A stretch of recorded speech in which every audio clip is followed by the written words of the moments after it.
Elliot Holt's novel, You Are One of Them, a story about loss, the selectivity of memory, and the extent to which history, both personal and political, dictates identity. The novel's narrator, Sarah, is a child during the Cold War and uses the language of that era to describe her personal history. Her older sister defects from the land of the living. Her grieving parents fail to reach détente in divorce. Her best friend Jennifer also defects, first to a new friendship, then to death in a plane crash. Holt renders vividly the effects of living under the threat of nuclear attack as the adult Sarah continues to view the world from a place of fear. When a mysterious letter arrives from Moscow, hinting that Jennifer is still alive, Sarah passes through the living world to the other side of what was once the Iron Curtain. Times may have changed, but like a character in a Graham Greene novel, Sarah operates according to rules listed decades earlier by the CIA. Assume nothing, trust no one, don't antagonize the opposition. The problem is, it's unclear who the opposition is, or even if there is one anymore. Sarah experiences post-Cold War Russia as a land of confusion, smoke, mostly from cigarettes, and mirrors abound, and truth has become merely a matter of perception. In vivid and often funny prose, Holt captures thoroughly the intensity and fragility of childhood friendship, and the grim threat of growing up in a house that's so warm and welcoming as a Gulag. Holt's descriptions of 1990s Moscow are fascinating, full of contrasts that Sarah observes as she explores, telling the Russians she encounters that she is looking for her friend who is dead. Whether or not Jennifer is dead or alive and living on her father's KGB pension, I eagerly followed Sarah through the city's tawdry, freezing streets of dirty snow, rusty cars driven by drunken men wearing knockoff designer tracksuits. With Sarah, I marveled at the stunning murals and uncharacteristic efficiency of the Moscow subway system. When she visits a dacha, a Russian country cottage filled with books, oil paintings, and decades-old furniture, I happily entered what Sarah recognizes as the Russia of Chekhov. During her stay, serious Sarah finds post-Soviet Russia a country as damaged as she by years of Cold War, yet desperate to reinvent itself. Before leaving, she's inspired to choose a new version of her personal history, and thus free herself from a world she has outgrown. You Are One of Them is a gripping detective story, and a moving account of a young woman's realization that loss is not something worth holding on to. The book is also a record of an important turning point in history. Published this year by Penguin Press, You Are One of Them is the first novel of author Elliot Holt, a Washington, D.C. native. Her writing has been published in the New York Times, Guernica, Kenyon Review Online, Bellevue Literary Review, the 2011 Pushcart Prize anthology, and elsewhere. In addition to winning the Pushcart Prize, she was the runner-up of the 2011 Penn Emerging Writers Award. You Are One of Them was a New York Times Book Review Editor's Choice. Please join me in welcoming Elliot Holt. Oh, Sally, I wish I were ambidextrous. That's not me. I broke my arm as well. So, and I'm right-handed, so I can't sign books, but, you know. Open. Thank you for that lovely introduction. Really, really nice.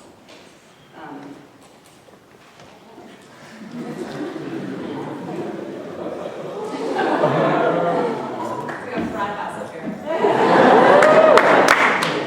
You guys wouldn't know anything about that, though, right? Can you hear me? So I might break into song.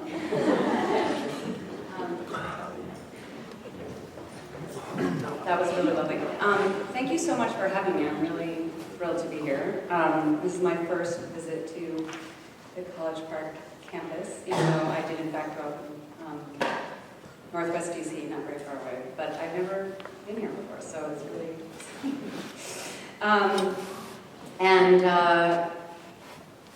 yeah, and it's always, I was telling the students in the Writers' House that fiction writers should always read more poetry, so I'm very honored to have read with Sally, but I do this thing where I pick a poem every month and I read that same poem every day for a month.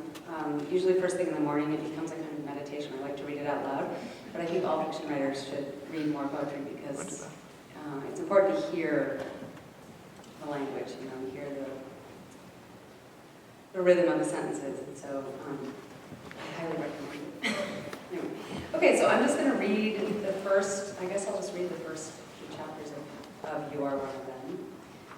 And speaking of poetry, that title comes from an Elizabeth Bishop poem, which you may know, called In the Waiting Room, in which the speaker of the poem says to herself at one point, "You are one of them." It's sort of a realization. You can also read it as a threat, I suppose, or an angry. Anyway, so this is just, I'm just going to read from the very beginning of the book. In Moscow, I was always cold. I suppose that's what Russia is known for, winter. But it is winter to a degree I could not have imagined before I moved there. Winter not of the pristine, romantic Dr. Zhivago variety, but a season so insistent and hateful that all hope freezes with your toes. The snow is cleared away too quickly to soften the city, so the streets are slushy with the resentment.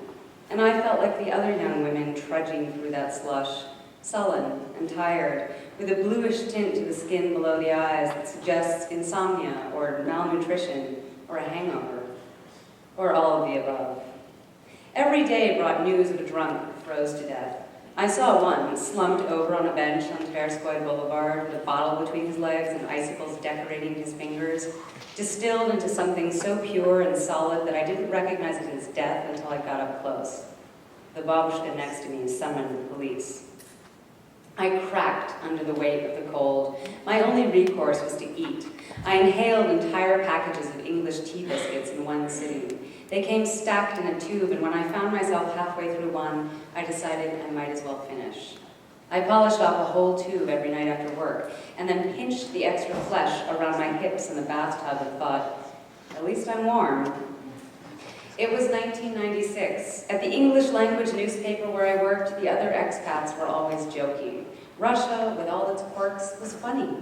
There was a sign at Sheremetyevo Airport perched at the entrance to the short-term parking lot, which had been translated into English as acute care parking. It was a sign, that's true by the way, it was a sign better suited to a hospital where everything is dire. And at the smaller airports, the ones for regional airports, the Russian word for exit, vykhod, was translated into English as get out. A ticket, this is also true, a ticket to Sochi, for example, said you would be departing from get out number 4. I laughed with them, but I knew that eventually these mistranslations would be corrected, that Russia would grow out of its awkward teenage capitalism and become smooth and nonchalant. You could see the growing pains in the pomaded hair of the nightclub bouncers, in the tinted windows of the Mercedes sedans on Tverskaya, in the garish sequins on the Versace mannequins posing in a shop around the corner from the Bolshoi Theater. At the infamous Hungry Duck, I watched intoxicated Russian girls strip on top of the bar and then tumble into the greedy arms of American businessmen. American men still had cachet then. As an American woman, I hugged the sidelines. "Sarah," said the Russian man in my office, "why you don't wear the skirts? Are you the feminist?" They always laughed, and it was a deep, carnivorous sound that made me feel daintier than I am. Everyone in Moscow was ravenous. And the potential for anarchy, I could feel its kaleidoscope effect, made a lot of foreigners giddy. Most of the reporters at my paper spoke some Russian, but among the copy editors, many of whom were fresh out of Russian studies programs and itching to put their years in the language lab to good use, the hierarchy was built on who spoke Russian best. They were not gunning for careers in journalism, they just wanted to be in the new post-Soviet Moscow, the wild, wild East. And this job paid the bills. The Americans with Russian girlfriends, pillow dictionaries, they called them, aware that these lanky, mysterious women were far better looking than anyone they touched back home, began to sound like natives. They were peacocks, preening with slang. In the office each morning, they'd pull off their boots and slide their feet into their tapochki and head to the kitchen for instant coffee. Nescafe was our only option then, and they never mentioned their past lives in Wisconsin or Nevada or wherever they escaped from. Boy, they said, and Bozhe moi, which means, my God, but has anguish in Russian that just doesn't translate. A little bravado goes a long way toward hiding the loneliness. You can reinvent yourself with a different alphabet.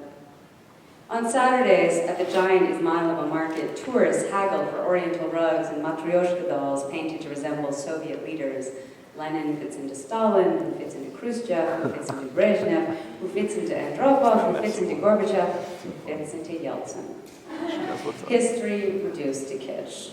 While shopping for a Christmas gift once, I stopped by a booth where a spindly drunk was selling old Soviet stamps, and there, pinned like a butterfly to a tattered red velvet display cushion, was Jenny, her image barely warped by time. "Skolka," I said. The man asked too much. He had the deadened eyes of a person who hasn't been sober for years, and I didn't feel like bargaining, so I handed him the money. He could smell my desperation. He put the stamp in a Ziploc bag, and on the way back home on the metro, I studied her through the plastic.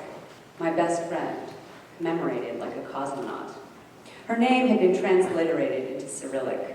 Jennifer Jones, it said, above a smiling photo of her freckled face, a 5-kopeck stamp from the Postal Service of the USSR. I had just paid $10 for something that was originally worth next to nothing. Conspiracy theorists will tell you that Jennifer Jones's death was not an accident. They will tell you that her plane crashed not because of mechanical failure, not because the pilot was suffering from dizzy spells, but because the CIA shot it down. She had become a Soviet pawn, they say, too sympathetic to the party. Others say that the KGB was responsible, that after the press took pictures of her smiling at the Kremlin and quoted her saying how nice the Russians were, they needed to quit while they were ahead. I've read the official reports. I heard the pundits spew their Sunday morning talk show ire. But I don't recognize the Jennifer Jones I knew in their versions of the story. Some people will tell you that all of it was propaganda, that she was just a pawn in someone else's game. But the letter, the original letter, was real. It came from a real place of fear. The threat used to be so tangible. I was prepared to lose the people I loved best.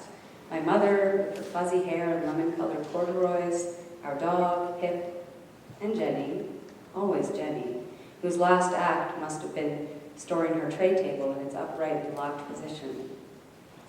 Yuri Andropov wished her the best in her young life. Maybe this blessing was a curse, or maybe her luck just ran out. The first defector was my sister. I don't remember her, but I have watched the surviving Super 8 footage so many times that the scenes have seared themselves on my brain like memories. In the film, Isabel, Izzy for short, 4 years old, dances on a beach. She is twirling around and around and around again until she falls in the sand. There is grace in her fall. She does not tumble in a heap, but composes herself like a ballerina. She wears a bathing suit with a stars and stripes design that the U.S. swim team wore in the 1972 Summer Games in Munich. It is the same suit that Mark Spitz wore when he swam to gold 7 times. On Izzy, the Speedo bunches near her armpits but is taut across her stomach. Her body has already lost most of its toddler pudge. Her legs are long and lean and beginning to show muscle definition. My parents were both athletes. Izzy's coordination and flexibility suggest that she too will win many races. But her belly still protrudes slightly like a baby's, and there are small pockets of fat in her upper thighs. Her hair is startlingly blonde and tousled by the wind. Her eyes are green and transparent as sea glass.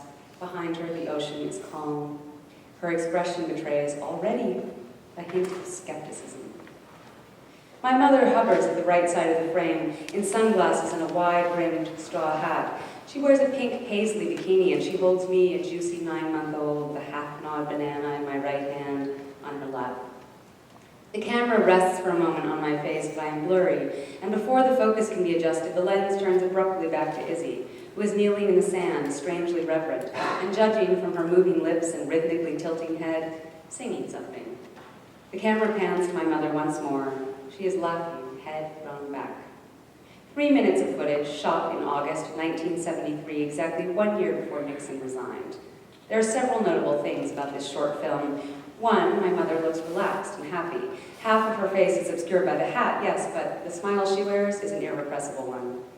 2, the camera lingers on her lovely legs for at least 4 seconds, which suggests that my father, the auteur, was at this point still very much in love with, or at least attracted to my mother. 3, my sister is alive. Just 3 months after this scene on the beach, Izzy died of meningitis. It was the sort of freak occurrence about which every parent has nightmares. A sudden fever that won't go down, a frantic call to the pediatrician, supposedly one of the city's best, and 6 hours later, despite said pediatrician's reassurances that it was nothing to worry about, a visit to the emergency room at Georgetown University Hospital, where my sister's meningitis was diagnosed too late to save her. This happened on November 7th, 1973, my first birthday.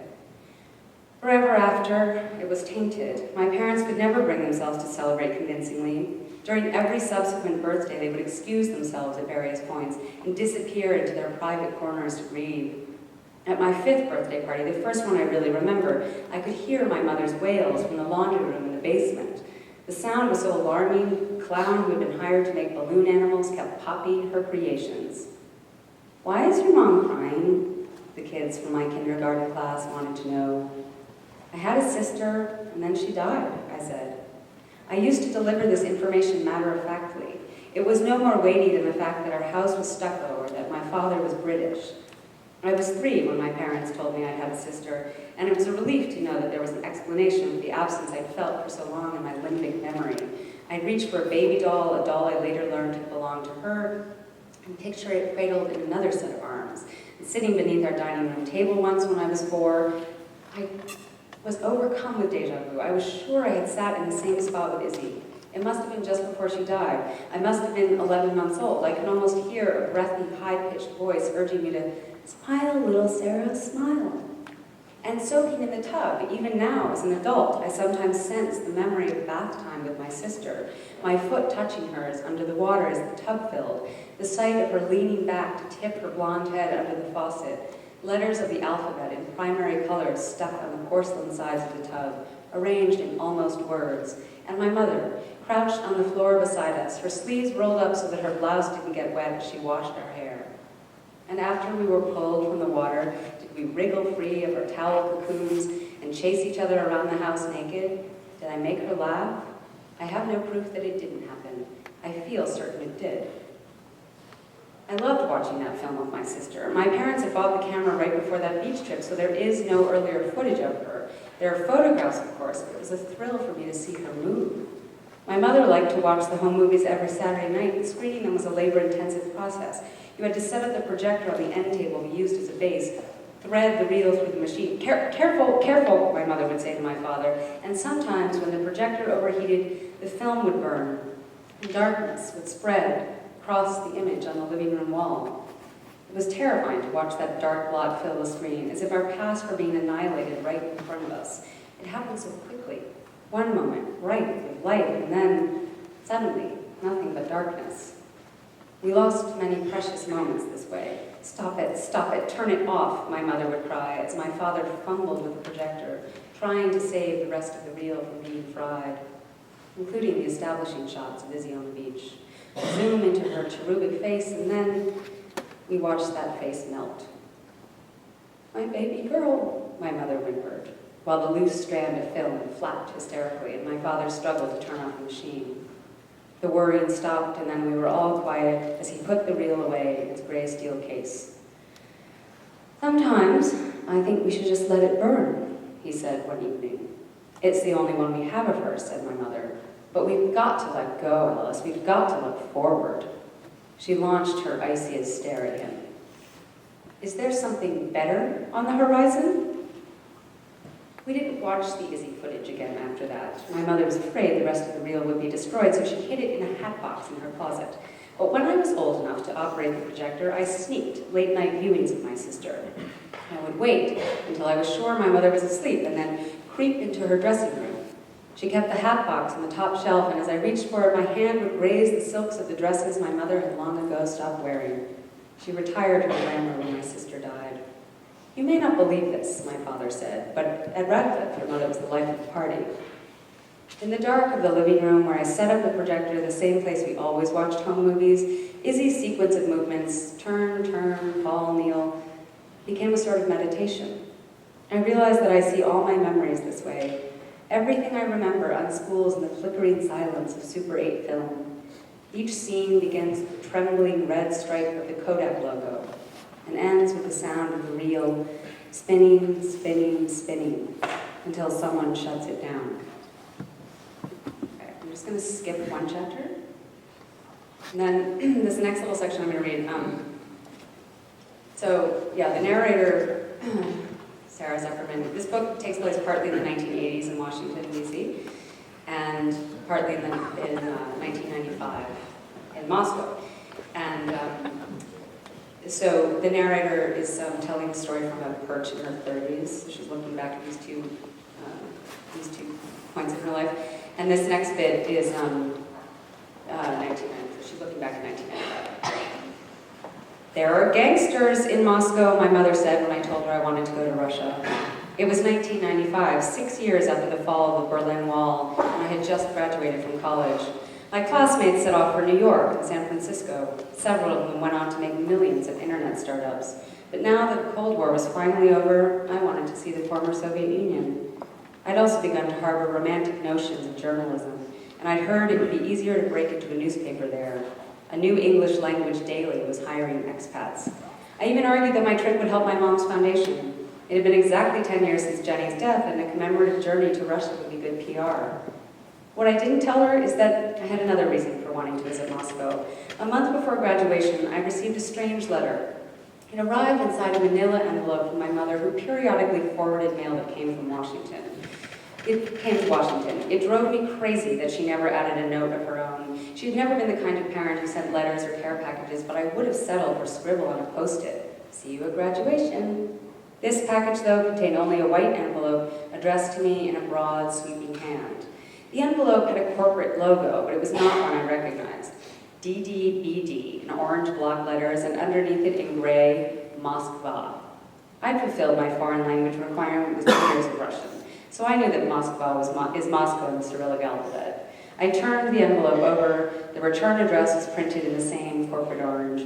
Petrovka Ulitsa, 26, Moscow, Russia. Dear Sarah, the letter said, you are Sarah, which is friend of Jennifer Jones. You organized Jennifer Jones Festival. I am Svetlana, which is friend of Jennifer in Russia. We, with Jennifer, spent much time together when she came to USSR. We were on the pioneer camp. She often talked about you. I always want to meet with you. I know that you live in Washington, in USA. Many people think that grass is always greener on the other side of the fence, but I am not agreeing. Muscovites really love their city. This is why I invite you to Moscow. It is capital city like Washington. Since perestroika, it is easy for traveling here. I can organize for you special tour. I can tell you many things about Jennifer. Please to write to me. My address in web, svetlana.romanova@ddbd.ru. Sincerely yours, Svetlana. Officially, my mother organized the annual Jennifer Jones Festival, but she always forced me to say a few words at the opening ceremony, a ceremony that had seen increasingly lower attendance over the years. The year before, my remarks were addressed to 16 people, and most of them had wandered into the room by accident. But the writer obviously had a problem with her verb tenses in English. I was Jennifer Jones's friend. My mom started the foundation right after Jenny's death, and now she was already hard at work on plans for the 10th annual Jennifer Jones Festival. In fact, I had already ignored several frantic calls requesting my input. My mother's voicemail messages were delivered as if through a bullhorn. Jenny's legacy is in your hands, she said in one. She did not seem to understand that most people had stopped worrying about nuclear war. The Cold War was over, and anxiety about a hot war ended with it. I looked at the letter again. How bizarre I thought that someone all the way in Moscow could be reached instantly by electronic mail. Email was still a novelty. You guys probably don't even remember the internet. Man, email was still a novelty in 1995. My high school friends and I used it to correspond from our various college campuses, but our messages retained the formal conventions of letters. They were long, began with proper salutations, closed with yours truly, and betrayed our collective uncertainty about this new technology. Did you get my last message, we wrote, or write back to let me know you received this? We often telephoned each other to verify that email had arrived. You know, and also you used to get this thing where it'd be like, weird mailer demon, blah, blah, blah. It would take like weeks for emails to go through sometimes. So strange. Anyway, this was pre-Google, so we weren't yet relying on the internet to answer our every question. In fact, we weren't consciously using the internet at all, just our various college email servers. I had never heard the term website, let alone seen one. One of my friends tried to tell me about the mythical internet, and I nodded indulgently, certain it was something that would only capture the imagination of Dungeons and Dragons enthusiasts. Most emails I received... Boy, was that wrong. Most emails I received were from on campus, many of them completely inane. You could target the whole student body by addressing an email to all:"stew, and these all stews range from announcements about various a cappella performances. Tonight in Kirkland Hall, Scott Hardy solos on Africa by Toto for the last time before he graduates. To drunken nocturnal confessions, "Yes, I'm gay, are you happy now?" To prank messages sent out from the accounts of those who had failed to log out of public computers. "I'm proud to be a Psi Uterus," was a message that came from the account of a woman who spent a lot of time at Psi U frat parties. I still felt a shiver of surprise when messages appeared in my inbox, especially when they had been sent from another city or state, and now it was possible to write an email to another country, and not just any country either, but to our former Cold War nemesis. When Sting wondered if the Russians loved their children too, he could not have imagined that we'd be emailing those Russian children. You know that song? Okay. Just checking here. How can I save my little boy from Oppenheimer's deadly toy? That's Sting, man. Those lyrics, genius. I'm kidding. Not so genius. I don't know how Svetlana found me, but I recognized her name from Jenny's book. She was the girl plucked by the Kremlin to travel around with Jenny and her parents. After Jenny returned from the Soviet Union, a New York publishing house gave the Joneses a lot of money for a book detailing her travels. My trip to the Soviet Union consisted mostly of photographs of Jenny smiling outside various Soviet monuments and tombs of unknown soldiers. A ghostwriter was hired to tell her story, and it began with this sentence. "It all started when I decided to write a letter to Yuri Andropov." There is no mention of the fact that it actually started when I decided to write a letter to Andropov. There is no mention of me in the book at all. The book was rushed into production for holiday sales in 1983. Jenny gave me a copy for Christmas. It had a giant picture of her smiling on the cover, and inside she'd written, "I wish you could have come with me." Look at the cover photo and you'll see the Jenny I remember. Pretty in a wholesome, unthreatening way. Cheeks dimpled, glossy brown hair always parted in the middle and pinned back with tortoiseshell barrettes. Her eyes were blue, her expression tended to be open and warm. Central casting could not have found a more ideal candidate to represent American childhood. Pictures of me at the same age, we were 10 when she was invited to the USSR, reveal a wan, wary child. Jenny and I were always about the same height. Her mother measured us every 6 months against a wall in our kitchen, and our pencil marks climbed in tandem, never more than a few centimeters apart. But while she was thin, I was so bony I looked emaciated. If I had been born just a few years later, I could have capitalized on the heroin chic trend. Even in photos of supposedly happy occasions, Christmas morning and my birthday, I'm not smiling. This is partly because I had braces at the time and was reluctant to open my mouth in front of the camera, but mostly because I was a serious child. It's a good thing I wasn't the one who went on the tour of the Soviet Union. My sullen face wouldn't have won over the media or the Russians.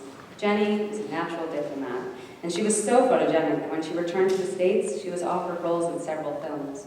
She might have grown up to be a movie star, like the other Jennifer Jones, the one who married Selznick.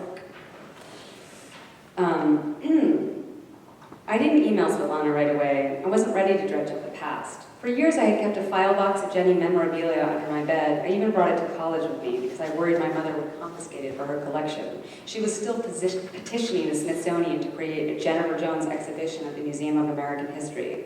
But I hadn't opened the box since I'd been on campus. After years of being known as the best friend of the girl who died, such a tragedy, everyone always said to me. It was a relief to finally be viewed as my own person. In college, I was Sarah Zeppelin, not Jennifer Jones's best friend. And to be honest, no one remembered her. She had been reduced to a footnote in the history of the Cold War. Once, during my freshman year, I asked the people at my dinner table if they knew who she was. "Is she that girl in our psych seminar? One who always wears her field hockey jacket?" asked one. "Was she on that TV show?" said another, "the one about the girls' boarding school?" A few people mentioned Jennifer Jones, the actress, but most people responded with blank stares. As graduation loomed, I worried more and more about what I was going to do next. I felt qualified to do absolutely nothing, and the real world filled me with dread. In those days, resumes were supposed to include a list of the computer programs you knew, as if Adobe proficiency were a predictor of success, and the fact that I only knew Word seemed proof that my liberal arts degree was worthless. I had no job and no plan. College was comfortable, so comfortable I had stretched out my time there, going abroad for so little academic credit that I had to remain on campus for a 5th year. So I found myself thinking about Svetlana. I had been waiting for a letter from Moscow since 1983. Now that I finally received one, could I really ignore it? I went to the library computer lab and emailed her a week before graduation. Dear Svetlana, yes, I am the Sarah Zuckerman who helps organize the Jennifer Jones Festival. She was my best friend before she died. I've wanted to visit Moscow for many years. What do you mean by special tour? It was her reply that made me determined to go to Russia. Dear Sarah, how do you know Jennifer Jones is dead? Because you saw on the television? You must believe also that your American cosmonauts walked on the moon. Americans are like the kindergarten. You believe everything you see. Here in Russia, we know that news is not truth. When trouble happened, television here showed Swan Lake on all channels. Everywhere you look, Swan Lake. The last time Swan Lake was on the TV was during coup in 1991. There were tanks in the street, but on television, ballet. If you come to Moscow, I can organize for you to visit churches, theaters, Kremlins. It's a very interesting time here. Svetlana. Of course Jenny was dead. Her demise was part of my curriculum vitae. Her name was chiseled into me as if I were a memorial wall, so that even a blind person could feel the impression she'd made. Reading Svetlana's email made suspension of disbelief awfully tempting, though. I'd always loved magic shows as a kid. How wonderful to watch things disappear and then presto, reappear again, good as new. Jesus' resurrection, hocus pocus, I thought, but what an irresistible story. Roll back the stone, Mary Magdalene, and tell us about the empty tomb. Svetlana's insult about Americans seemed especially stinging since she had used incorrectly and all the more pointedly a definite article. There are no articles in Russian, so the difference between and the can be perplexing. The kindergarten, she wrote, as if it were the only one, as if everyone in the United States were going down for an afternoon nap at the same time. Dear Svetlana, I wrote, American astronauts did walk on the moon. Perhaps you have not seen the footage of Neil Armstrong in 1969? And as for Jennifer Jones, I was at her funeral.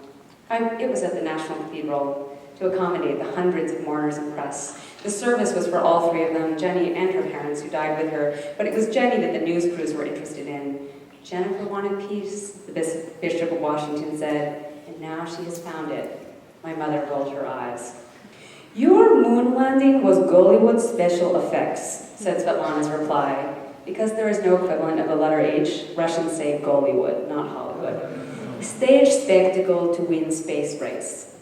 I was angry now. This person was comparing one of my country's greatest achievements to the likes of a Jerry Bruckheimer film. I was about to type a flip response. Did you read that in Pravda? When the doubt crept in. Could I prove that we had actually landed on the moon? It was theoretically possible, I realized with a queasy feeling, that Neil Armstrong had taken those famous steps across the stage on the Hollywood back lot. It had never before occurred to me that we hadn't actually walked on the moon. It was one giant step forward for mankind, wasn't it? I felt like I did when I finally learned the truth about Santa Claus. It was humiliating to have been so naive and so full of faith. My second grade classmates scoffed at us.